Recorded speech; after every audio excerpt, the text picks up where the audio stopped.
Hi everyone, welcome to my channel. ಹೇಗಿದ್ದೀರಾ ಎಲ್ಲರೂ? ಈ ವಿಡಿಯೋದಲ್ಲಿ ನಾನು ತುಂಬಾ ಸಿಂಪಲ್ ಆ್ಯಂಡ್ ತುಂಬ ಟೇಸ್ಟಿಯಾಗಿರೋಂಥ ಆಲೂ ಕುರ್ಮ ರೆಸಿಪಿನ ನಿಮ್ಮ ಜೊತೆ ಶೇರ್ ಮಾಡ್ಕೋತಾ ಇದ್ದೀನಿ. ನಾನು ನೋಡಿ ಇಲ್ಲಿ ಒಂದು ದಪ್ಪ ಗಾತ್ರದ ಈರುಳ್ಳಿ ಮತ್ತು ಒಂದು ಟೊಮೆಟೊನ ಮಿಕ್ಸರ್ ಜಾರ್ಗೆ ಹಾಕ್ಕೊಂಡಿದ್ದೀನಿ. ಸ್ವಲ್ಪ ಕೊತ್ತಂಬರಿ ಸೊಪ್ಪು ಮತ್ತು 2 ಸ್ಪೂನಷ್ಟು ಹಸಿ ಕಾಯಿನ ಹಾಕ್ಕೊಂಡಿದ್ದೀನಿ. ನಂತರ 1 ಸ್ಪೂನಷ್ಟು ಕಡಲೆನ ಹಾಕೋತೀನಿ. ನೋಡಿ ಫ್ರೆಂಡ್ಸ್, ಇದನ್ನು ಒಬ್ಬೊಬ್ಬರು ಒಂದೊಂದು ವಿಧಾನದಲ್ಲಿ ಮಾಡ್ತಾರೆ. ನಾನು ಇದನ್ನು ಒಂದು 2-3 ಟೈಪ್ಸಲ್ಲಿ ಮಾಡ್ತೀನಿ. ಬಟ್ ಇದು ತುಂಬ ಟೇಸ್ಟಿಯಾಗಿರುತ್ತೆ. ನೀವು ಒಮ್ಮೆ ಟ್ರೈ ಮಾಡಿ. ನೋಡಿ ಇಲ್ಲಿ 1 ಸ್ಪೂನಷ್ಟು ಕಡಲೆನ ಹಾಕ್ಕೊಂಡು ಸ್ವಲ್ಪ ಒಂದು ಅರ್ಧ ಸ್ಪೂನಷ್ಟು ಗಸಗಸೆನ ಹಾಕೋತೀನಿ.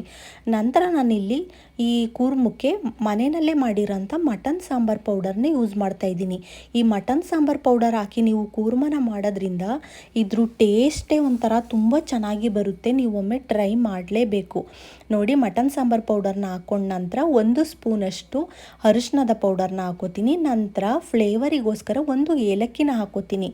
ಏಲಕ್ಕಿನ ಹಾಕೊಳ್ಳೋದ್ರಿಂದ ಸ್ವಲ್ಪ ಟೇಸ್ಟು ಚೆನ್ನಾಗಿ ಬರುತ್ತೆ. ನಂತರ 1/4 ಟೇಬಲ್ ಸ್ಪೂನಷ್ಟು ಶುಂಠಿ ಬೆಳ್ಳುಳ್ಳಿ ಪೇಸ್ಟ್ನ ಹಾಕ್ಕೊಂಡಿದ್ದೀನಿ. ಇದನ್ನೆಲ್ಲ ನೀವು ನೀಟಾಗಿ ನೀರು ಹಾಕ್ಕೊಂಡು ರುಬ್ಬಿ ಇಟ್ಕೊಳ್ಳಿ.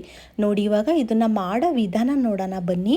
ಒಂದು ಕಡಾಯಿಗೆ ನಾನಿಲ್ಲಿ 3 ಸ್ಪೂನಷ್ಟು ಆಯಿಲ್ನ ಹಾಕ್ಕೊಂಡಿದ್ದೀನಿ. ಆಯಿಲ್ ನೀಟಾಗಿ ಕಾದ ನಂತರ 1 ಸ್ಪೂನಷ್ಟು ಒಗ್ಗರಣೆಗೆ ನೀವು ಸಾಸಿವೆನ ಹಾಕ್ಕೊಳ್ಳಿ ಮತ್ತು 1 ಸ್ಪೂನಷ್ಟು ಕಡಲೆಬೇಳೆನ ಹಾಕ್ಕೊಳ್ಳಿ. ಒಗ್ಗರಣೆಗೆ ನೀಟಾಗಿ ಅದು ಫ್ರೈ ಆದ ನಂತರ ಸ್ವಲ್ಪ ಈರುಳ್ಳಿನ ಹಾಕ್ಕೊಂಡು ಅದನ್ನು ಕೂಡ ಒಗ್ಗರಣೆಯಲ್ಲಿ ನೀವು ಚೆನ್ನಾಗಿ ಫ್ರೈ ಮಾಡ್ಕೊಳ್ಳಿ. ನಂತರ ನೋಡಿ, ಇಲ್ಲಿ ನಾನು ಹಸಿ ಬಟಾಣಿನ ಯೂಸ್ ಮಾಡಿದ್ದೀನಿ. ಇಲ್ಲಿ ಹಸಿ ಬಟಾಣಿನ ಯೂಸ್ ಮಾಡೋದ್ರಿಂದ ಈ ಕೂರ್ಮ ಇನ್ನೂ ಎಕ್ಸ್ಟ್ರಾ ಟೇಸ್ಟೇ ಕೊಡುತ್ತೆ ಅಂತಲೇ ಹೇಳ್ಬೋದು. ಈ ಬಟಾಣಿನ ಹಾಕೋಬೇಕಾದ್ರೆ ಸ್ವಲ್ಪ ಹುಷಾರು ಫ್ರೆಂಡ್ಸ್, ಇದು ತುಂಬಾ ಸಿಡಿಯುತ್ತೆ. ನೋಡಿ, ಅದನ್ನು ಮುಚ್ಚುಳನ ಮುಚ್ಚಿ ಹಸಿ ಬಟಾಣಿ ಸ್ವಲ್ಪ ಸ್ಮೆಲ್ ಹೋಗೋವರೆಗೂ ನೀವು ಅದನ್ನು ಫ್ರೈ ಮಾಡ್ಕೊಂಡ ನಂತರ ನಾವು ರುಬ್ಬಿಟ್ಕೊಂಡಿದ್ವಿ ನೋಡಿ ಮಸಾಲೆ, ಅದನ್ನು ಸ್ವಲ್ಪನೂ ನೀರು ಹಾಕ್ಕೊಳ್ಳದೆ ಬರೀ ಮಸಾಲೆನ ಮಾತ್ರ ನೀವು ಫಸ್ಟು ಹಾಕ್ಕೊಂಡು ನೀಟಾಗಿ ಅದನ್ನು ಫ್ರೈ ಮಾಡ್ಕೋಬೇಕು. ಅದೇನಾಗಬೇಕು, ಆಯಿಲಲ್ಲಿ ಅದರದ್ದು ಹಸಿ ವಾಸನೆ ಎಲ್ಲ ನೀಟಾಗಿ ಹೋಗಬೇಕು.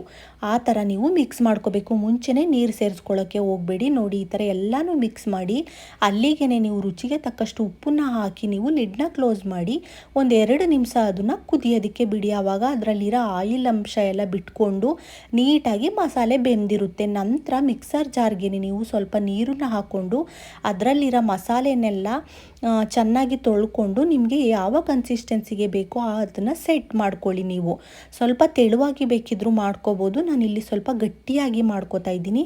ನೋಡಿ, ಎಲ್ಲನೂ ನೀಟಾಗಿ ಮಿಕ್ಸ್ ಮಾಡ್ಕೊಂಡು ಅದನ್ನು ಕುದಿಯೋದಕ್ಕೆ ಬಿಡಿ. ನಾನು ಮೊದಲೇ ಇಲ್ಲಿ 4 ದಪ್ಪ ಗಾತ್ರದ ಆಲೂಗೆಡ್ಡೆನ ತಗೊಂಡು ಅದನ್ನು ಬೇಯಿಸಿ ಅದನ್ನೆಲ್ಲ ಸಿಪ್ಪೆ ತೆಗೆದು ನೀಟಾಗಿ ಸ್ಮ್ಯಾಶ್ ಮಾಡಿ ಇಟ್ಕೊಂಡಿದ್ದೀನಿ. ನೋಡಿ, ಇವಾಗ ಇದು ಕುದೀತಾ ಇದೆ. ನೀಟಾಗಿ ಲಿಡ್ನ ಕ್ಲೋಸ್ ಮಾಡಿ ಕುದಿಯೋದಕ್ಕೆ ಬಿಡಿ.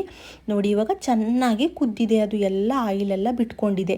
ಇವಾಗ ನಾನು ಕೊತ್ತಂಬರಿ ಸೊಪ್ಪನ್ನ ಸೇರಿಸ್ಕೊಂಡು ನಾನು ಆಲೂಗೆಡ್ಡೆನೆಲ್ಲ ಇಟ್ಕೊಂಡಿದ್ದೆ ನೋಡಿ, ಅದನ್ನೆಲ್ಲ ಮ್ಯಾಶ್ ಮಾಡಿ ಇಟ್ಕೊಂಡಿದ್ನಲ್ಲ ಅದನ್ನು ಸೇರಿಸ್ಬಿಟ್ಟು ಚೆನ್ನಾಗಿ ಮಿಕ್ಸ್ ಮಾಡಿಕೊಂಡ್ರೆ ಸಖತ್ತಾಗಿರೋ ಅಂಥ ಆಲೂ ಕುರ್ಮ ರೆಡಿನೇ ಆಗೋಗುತ್ತೆ ಫ್ರೆಂಡ್ಸ್. ನೀವಂತೂ ಈ ಮೆಥಡಲ್ಲಿ ಒಮ್ಮೆ ಟ್ರೈ ಮಾಡಿ ನೋಡಿ. ಆಲೂಗೆಡ್ಡೆನ ಹಾಗೇ ಕಟ್ ಮಾಡಿ ಟ್ಯೂಬ್ಸ್ ಥರ ಆ ಥರನೂ ಆಲೂ ಕುರ್ಮ ಮಾಡ್ತೀನಿ.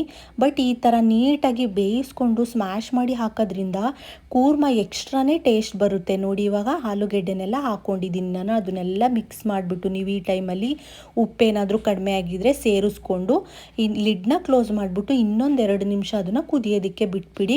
ಸಖತ್ತಾಗಿರೋಂಥ ಆಲೂ ಕುರ್ಮ ರೆಡಿನೇ ಆಗೋಗುತ್ತೆ. ನೋಡಿ, ನಾನು ಇದಕ್ಕೆ ಕಾಂಬಿನೇಷನ್ ಆಗಿ ನಾನು ದೋಸೆನ ಮಾಡ್ಕೊಂಡಿದ್ದೆ. ದೋಸೆಗಂತೂ ಈ ಕುರ್ಮ ತುಂಬ ಚೆನ್ನಾಗಿರುತ್ತೆ ಫ್ರೆಂಡ್ಸ್. ನೋಡಿ, ಇಲ್ಲಿ ನಾನು ದೋಸೆನ ಬೇಯಿಸ್ಕೊತಾ ಇದ್ದೀನಿ. ಬೆಣ್ಣೆ ಹಾಕ್ಕೊಂಡು ಈ ಥರ ದೋಸೆನ ಮಾಡ್ಕೊಂಡಿದ್ರ ಜೊತೆ ತಿಂತಾ ಇದ್ದರೆ ಮಸ್ತಾಗಿರುತ್ತೆ ಫ್ರೆಂಡ್ಸ್. ನನ್ನ ಮಗ ಹೇಳ್ತಾ ಇದ್ದ, ತುಂಬ ಚೆನ್ನಾಗಿ ಬಂದಿದೆ ಅಮ್ಮ ಕೂರ್ಮ, ದೋಸೆಗಂತೂ ಸಖತ್ತಾಗಿ ಕಾಂಬಿನೇಷನ್ ಆಗಿತ್ತು ಅಂತ ಹೇಳ್ತಾ ಇದ್ದ. ನೀವು ಒಮ್ಮೆ ಟ್ರೈ ಮಾಡಿ ಫ್ರೆಂಡ್ಸ್. ನೋಡಿ, ದೋಸೆನೂ ಅಷ್ಟೇ ತುಂಬ ಕ್ರಿಸ್ಪಾಗಿ ಚೆನ್ನಾಗಿ ಬಂದಿತ್ತು. ದೋಸೆನ ಹಾಕ್ಕೊಂಡು ನೋಡಿ ಇವಾಗ ನಾನೆಲ್ಲನೂ ಬೇಯಿಸ್ಕೊತಾ ಇದ್ದೀನಿ. ಈ ವಿಡಿಯೋ ನಿಮಗೆ ಏನನ್ನಿಸ್ತು ಫ್ರೆಂಡ್ಸ್? ಕಾಮೆಂಟ್ ಬಾಕ್ಸಲ್ಲಿ ಕಾಮೆಂಟ್ ಮಾಡಿ. Thank you. ಮುಂದಿನ ವಿಡಿಯೋದಲ್ಲಿ ಸಿಗೋಣ. ಬಾಯ್ ಬಾಯ್.